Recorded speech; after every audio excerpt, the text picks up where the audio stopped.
ఏంటి మన పెద్దపాలేరు తొర్రుపల్లి పెద్దపాలేరు గారు మళ్ళీ బయటకు వచ్చారండి.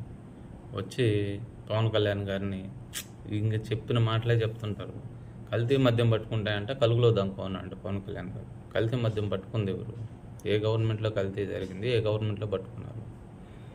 గత 5 ఏళ్ళు మొత్తం కల్తీ ముందే కదా. ఎంతోమంది జనాలు తాగి నాశనం అయిపోయారు. అప్పుడు ఏం చేస్తారు? అప్పుడు ఏ కలుగులో తాడేపల్లి ప్యాలెస్ కలుగులో దాముకోనున్నారా? అసలు నీకు మాట్లాడే అర్హత ఎక్కడుంది? నువ్వు ఓడిపోయావు, అన్ఫిట్ క్యాండిడేట్. నువ్వు పవన్ కళ్యాణ్ గారి స్థాయి నీ స్థాయికి సరితూగదు. నువ్వు అసలు మాట్లాడాల్సిన అవసరం లేదు. అర్థమైందా? పవన్ కళ్యాణ్ గారి స్థాయి అక్కడుంటే నీ స్థాయి కింద ఎక్కడో.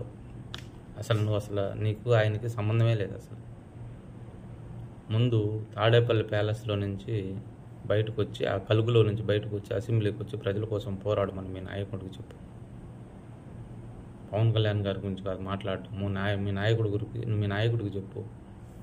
ఆ కలుగులో నుంచి రాయ్యా బయటికి వచ్చి అసెంబ్లీలో పోరాడు, లేకపోతే ఈసారి మనకి 0 వస్తాయి, ఆ 11 కూడా రావు అని చెప్పు.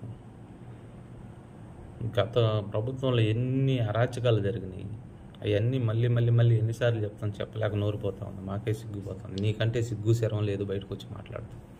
అవన్నీ మాట్లాడంటే మాకే సిగ్గుగా ఉంది. కానీ నువ్వు ఒక విషయం మర్చిపోకు, పవన్ కళ్యాణ్ గారి స్థాయి నీ స్థాయి కరెక్ట్ కాదు. ఆయన స్థాయి వేరు, నీ స్థాయి వేరు. ఆయన నిత్యము ప్రజల కోసం పాటుపడుతున్నాడు, ప్రజల కోసం కష్టపడుతున్నాడు.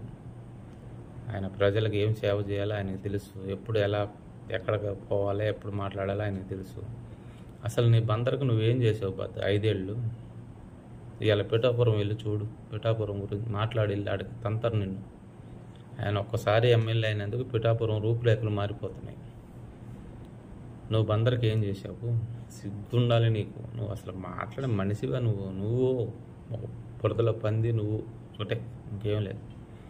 నీ గురించి మాట్లాడి మా నోరు వేస్ట్ చేసుకోవడం అనవసరం. కానీ దయచేసి నువ్వు పవన్ కళ్యాణ్ గారి గురించి మాట్లాడే స్థాయి నీది కాదు కాబట్టి మీరు మాట్లాడబాకండి, బాగుంటుంది మీకే.